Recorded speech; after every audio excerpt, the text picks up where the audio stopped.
This is one of those testimonies that shakes people's beliefs and makes you question everything you thought you knew. Beloved, look closely at every moment of this powerful testimony and witness how the transforming love of Jesus breaks down false beliefs and brings freedom we all seek in the end. I grew up in a small village called Katra, in the northern part of Nigeria. Our land was beautiful, full of farms, trees, and a river that flowed like a silver ribbon through the hills. But behind the beauty was fear. Everyone knew that rebels often came into Christian villages.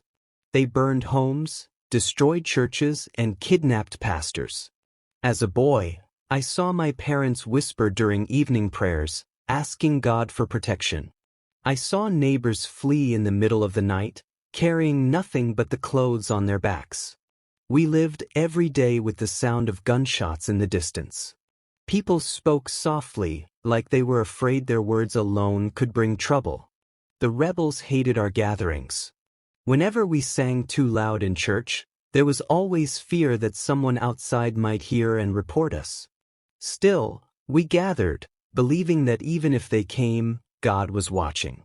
But the rebels came often, and each time they left, our hearts were broken. I was only 10 years old when the first terrible attack came. It was a Sunday morning, and our small mud-walled church in Katra was full. The choir was singing, and the voices of children mixed with the clap of drums. Suddenly, we heard shouting from outside, angry voices, like thunder. The doors burst open, and a group of armed rebels rushed in. They kicked over benches and slapped people as they screamed at us to stop singing. Mothers clutched their babies, and some children crawled under the wooden pews. The rebels pulled men by their shirts and threw them outside. They went straight to our pastor, Reverend Emmanuel.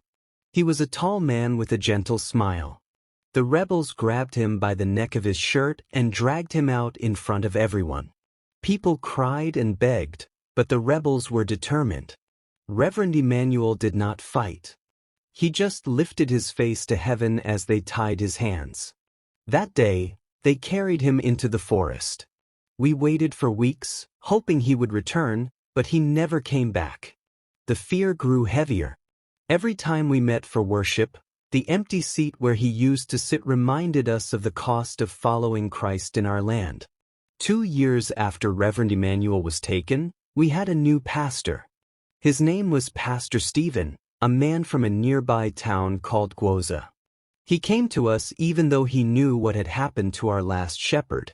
He told us that even if fear covered this land, the light of Christ would never die here. His words gave us courage, and for a time, our church felt alive again. But the rebels did not forget us. It was during a Wednesday evening service, the one where we gathered to pray and share testimonies. As Pastor Stephen read from the Bible, suddenly there was a crash, windows breaking and doors being smashed with the butts of guns. The rebels stormed in again, shouting and firing into the ceiling. People screamed. The men tried to shield their wives and children, but the rebels beat them with sticks and rifles. They shoot guns and smoke began to fill the room. The rebels shouted at us, saying we were fools to worship, and threatened that anyone who refused to deny Jesus would be killed on the spot. Nobody spoke. Everyone just prayed under their breath. They grabbed Pastor Stephen. He tried to speak to them, raising his voice above the chaos, saying that Jesus loved even them. That only made the rebels angrier. They bound his hands with rope and pulled him out into the darkness. Mothers cried so loudly that night that their voices echoed through the whole village. We never saw Pastor Stephen again. Days later, news reached us that his body had been found by hunters in the forest. He had been shot and left in a shallow grave. Our hearts broke again. Fear spread like fire through Katra, and many families left the village. But a few of us remained, too poor to leave or too determined to stay. By the time I was 12, our church was smaller than ever. Many had fled to Maiduguri town or Jos main town, leaving behind their farms and houses. Those of us who remained met quietly, often in secret. We sang softer now, without drums, so that no one outside would hear. Still, we gathered because we knew our strength was not in numbers but in faith. We had a new shepherd then, Pastor Jonah, a middle-aged man with a strong voice and a bold spirit. He told us that no matter how many times the enemy struck, we should not give up meeting together. He believed the church was the heartbeat of the village. For a short while, his courage lifted us. But then came the darkest night I can remember. It was during a Friday night vigil. The moon was high, casting shadows through the broken windows of our mud church. We had just begun to pray when we heard the distant rumble of motorcycles. At first, some thought it was traders returning from the market, but then the sound grew louder and closer. Suddenly, the church walls shook as rebels stormed in, their guns pointed at us. They beat men to the ground, kicked women, and dragged children by their arms. I saw one rebel knock down my uncle with the butt of his rifle until his head bled. Others overturned our small altar and tore up the Bibles. People wailed and begged, but the rebels laughed as if our pain was their entertainment. Then, as before, they went straight for the leader, Pastor Jonah. He stood calmly, even though the chaos raged around him. They bound his hands and pushed him outside. He tried to speak, but they covered his mouth. I will never forget the look on his face as they dragged him away, the calm of a man who knew his life was already in God's hands. That night, the rebels warned us never to gather again. They said, "Next time, we will not leave any of you alive." Fear gripped us like never before. We scattered into the night, hiding in the bush until morning. Pastor Jonah never returned. His fate, like the others, remained a wound we carried in silence. For weeks afterward, our church stood empty. Many whispered that the church was cursed. Yet, deep in my heart, I knew God was not finished with us. If you haven't subscribed yet, we'd love to have you join us. We're always excited to welcome thoughtful people like you into this growing community. Months passed, and our village was like a body without a heartbeat. The church stood in silence, its roof half fallen in, its doors broken, but still, some of us gathered under the trees nearby to whisper prayers. Fear lived in our bones, yet we longed for someone to lead us again. It was during this season of despair that an evangelist came. His name was Evangelist Daniel, a lean man with fiery eyes and a quiet smile. He was not from our land. He had traveled from Jos after hearing of our sufferings.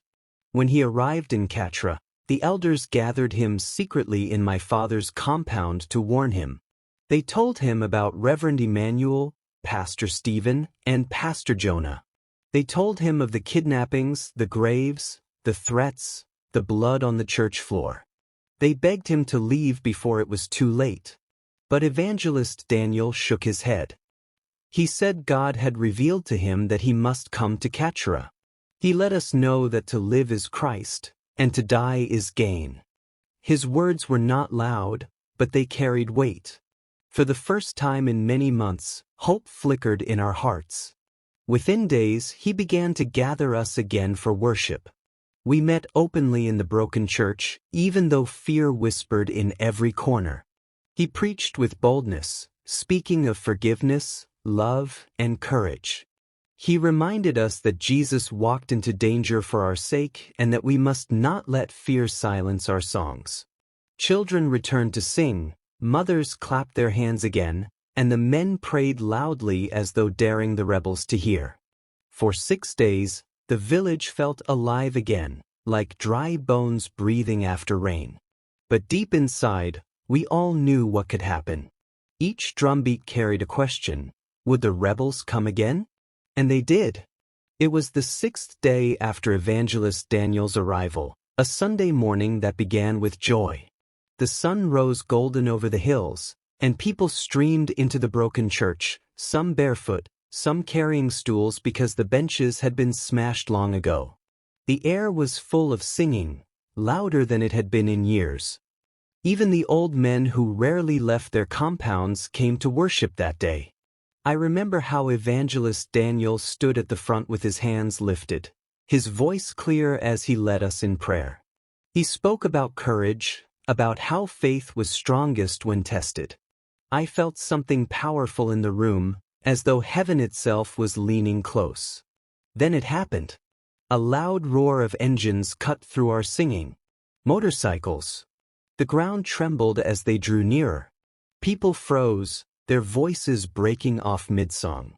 The doors of the church burst open, and the rebels stormed in, more than a dozen of them. They shouted, fired into the air, and beat people at random. Children screamed, women fell to the ground covering their heads, and men tried to shield their families but were struck with gun butts and sticks. The rebels pulled Evangelist Daniel from the front. They slapped him, kicked him, and dragged him across the floor. Blood stained his shirt, but his face was calm. People wept as they saw their new shepherd taken, just like the others before him. This time, though, the rebels were fiercer. They did not just want to threaten us, they wanted to end us. They marched Evangelist Daniel out of the church while others beat worshippers so hard that some could not stand again. The rebels dragged Evangelist Daniel deep into the bush, far from the sound of crying women and frightened children. They tied him tightly to a tall tree, his back pressed against the rough bark, his hands bound so hard that the ropes cut into his skin. The men circled him, laughing and mocking. They told him this was the end, that he would join the pastors before him in the ground. Evangelist Daniel did not struggle. He lifted his eyes upward, as though looking past the leaves into heaven. Then the execution began. One of the rebels raised his rifle, aimed at Daniel's chest, and fired. The shot echoed, but Daniel did not fall. His body shook, but no blood appeared. Another fired. Then another. Soon, they all began shooting. The air was filled with the crack of bullets, sparks of fire from their rifles, and smoke rising in the trees. We counted. By the 20th shot, Daniel was still standing. The bullets did not pierce him. He was still alive, tied to the tree, his clothes torn but his flesh untouched. Even he looked surprised. His lips trembled, and his face shone with something beyond fear. The rebels grew restless. Some dropped their guns in shock. Others muttered strange prayers, as though afraid they were fighting against something greater than themselves. One of them even tried again at close range, pressing the barrel of his gun against Daniel's chest. Still, nothing happened. No wound. No death. At last, panic swept through them. They stumbled back, whispering among themselves. Fear was written on their faces. They left him tied there, too afraid to continue. Hours passed. Daniel hung against the tree in silence. Then something strange happened. The ropes loosened by themselves, slipping off his hands as though an unseen hand had touched them. Weak and bruised, he fell to his knees, whispering prayers of thanksgiving. With strength he could not explain, he rose and began walking back toward the village. That night felt endless. In the village, people huddled in their homes, certain that Evangelist Daniel had met the same fate as the pastors before him. Some wept openly, while others prayed in whispers. But just before dawn, a sound spread through the village. Footsteps, slow and heavy, coming from the path that led out of the forest. At first, no one dared to look. Then a young boy ran toward the sound and shouted, "It is him! Evangelist Daniel is alive!" We all rushed out, and there he was, limping, his clothes torn, his face bruised, but his eyes shining like fire. The whole village gasped as though seeing a ghost. Women screamed with joy, children clapped their hands, and men fell to their knees in worship. When he finally spoke, his voice was weak but steady. He told us how they had tied him to the tree, how the bullets could not touch him, and how the ropes fell off as if cut by invisible hands. He said he had felt God's presence stronger than ever before. The people listened in silence, their hearts pounding with awe. The news spread quickly beyond Katra. In nearby villages, people spoke of the man who could not be killed. Our church, once broken and silent, filled again with songs louder than before. We rebuilt the roof, raised the cross high, and worshipped without fear. But the story did not end there. Something strange began to happen to the rebels who had carried out the attack. The first death came suddenly. A strong, proud rebel named Musa, who had fired the first bullet, collapsed in the marketplace of another town. Witnesses said he screamed that fire was burning inside his chest before he fell dead. Not long after, another, called Ibrahim, was struck by a sickness no doctor could explain. His skin turned pale, his body wasted away, and within days he was gone. The others began to live in terror. Some claimed they could not sleep at night because they heard footsteps following them. Others said they dreamed of a man standing at the tree, surrounded by light, watching them silently. One of them, who had mocked Daniel the loudest, was found drowned in the river near Bama, though he was a skilled swimmer. Another was struck by madness, wandering the bush until villagers tied him up for his own safety. Within 3 months, 8 of the 13 who carried out that attack were dead. The survivors knew this was no ordinary sickness or accident. Fear gripped them. They whispered among themselves that they had fought against a man protected by a power greater than bullets. As you follow along with this powerful testimony of transformation, we invite you to engage with the community. Let us know where you're watching from and share your thoughts on how his journey resonates with you. Your reactions and comments help create a meaningful dialogue around life-changing experiences like these. Then, in a moment none of us expected, the 5 remaining rebels came to Katra. They arrived without guns, barefoot, their heads bowed. They walked straight into the church while worship was going on. The whole congregation froze in shock, ready to run. But instead of violence, the men fell on their knees, weeping. They begged for forgiveness, saying they had seen the hand of God and could no longer resist him. That day, in front of everyone, Evangelist Daniel prayed for them. They confessed their sins, laid down their weapons, and gave their lives to Jesus. The same men who once burned churches now raised their voices in worship. It was a sight I will never forget. The story of what happened in Katra did not remain in our village alone. Traders carried it to other towns, and soon people across northern Nigeria were speaking about the evangelist whom bullets could not kill, about rebels who fell to sickness, and about enemies who laid down their guns to follow Jesus. Our church, once broken and silent, became a beacon of hope. Strangers traveled for hours just to sit inside our walls and pray. But even with all this, I learned something deeper. The journey of faith is not about miracles alone, but about standing strong no matter what comes. I saw families who lost fathers, mothers who buried their sons, and children who grew up without their pastors. Their tears watered the soil of our faith. Without their courage, we would not have remained. I also learned that those who serve as pastors, evangelists, and leaders walk into battles we cannot always see. Some are kidnapped, some are killed, some are mocked. But through it all, they keep standing because God's Spirit strengthens them. That is why we must pray for them. Prayer is not a small thing. It is a shield, a weapon, and a comfort. My heart tells me this. Wherever believers gather, whether in Nigeria, Sudan, Pakistan, or any other place where Christians face danger, we must remember them. We must pray that God gives them wisdom, courage, and protection. We must also love one another deeply, because when we are united, even the darkest night cannot put out the light of Christ. I was 12 when I saw these things, but I understand them even now. To live for Jesus is the greatest honor, and to die for him is not a loss but a gain. The rebels thought they could bury our faith with fear, but instead, their attacks became the very reason our faith grew stronger.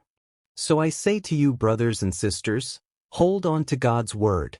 Do not let fear silence your worship.